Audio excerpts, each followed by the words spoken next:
Hey, mi gente, Jake Estrada here, and I'm talking today about myself. My name is Jake Estrada. I'm a comic book creator who happens to be Puerto Rican. I'm very proud of my ethnic background. I'm very proud of who I am.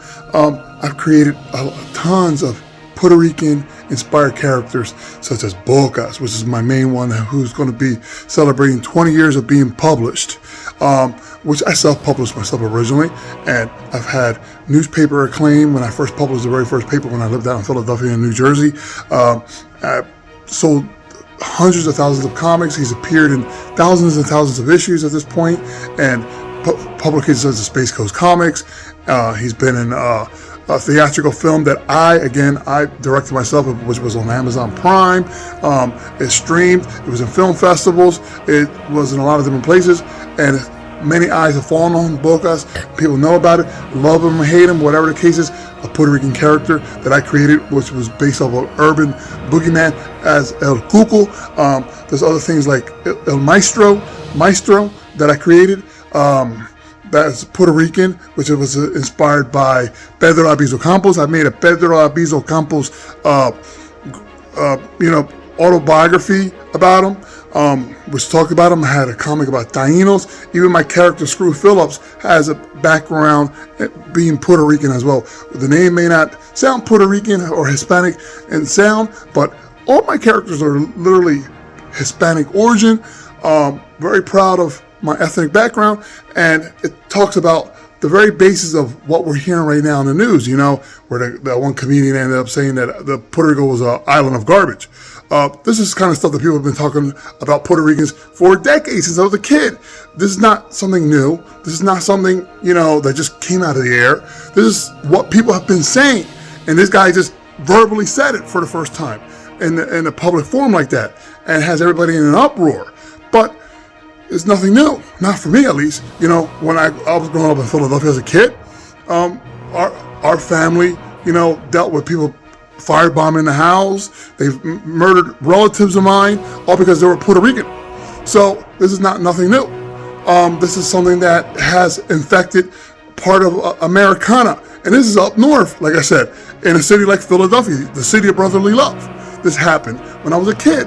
And this is stuff that they broke into our house and they left hate letters. They did all kind of hate crimes against my family because we were Puerto Rican.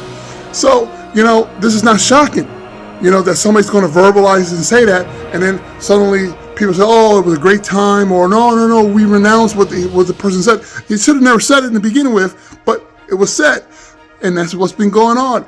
This is something for people to think about. Even though Puerto Ricans are Americans, most people may not realize that. If you do your research, you see that, Puerto Rico is a commonwealth of the United States of America.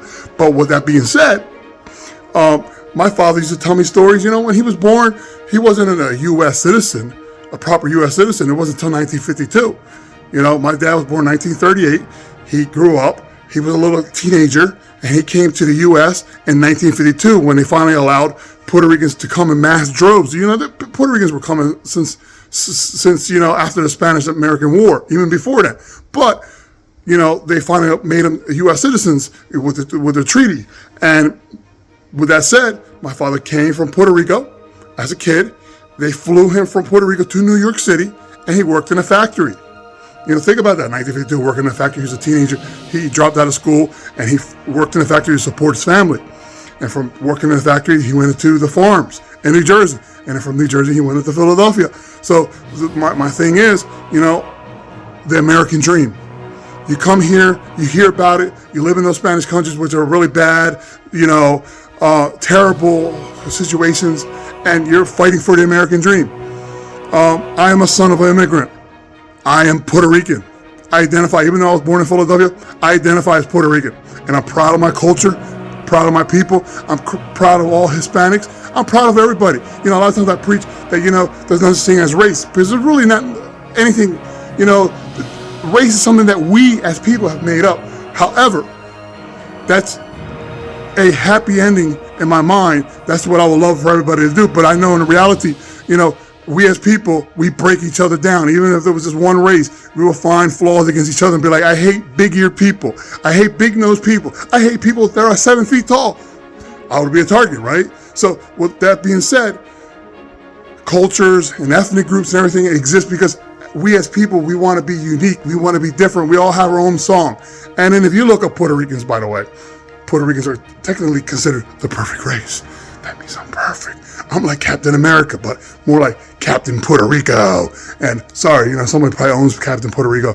As a comic book creator, as a filmmaker, all I got to say is, don't listen to the noise. Just love one another in the end. And remember, there's nothing new.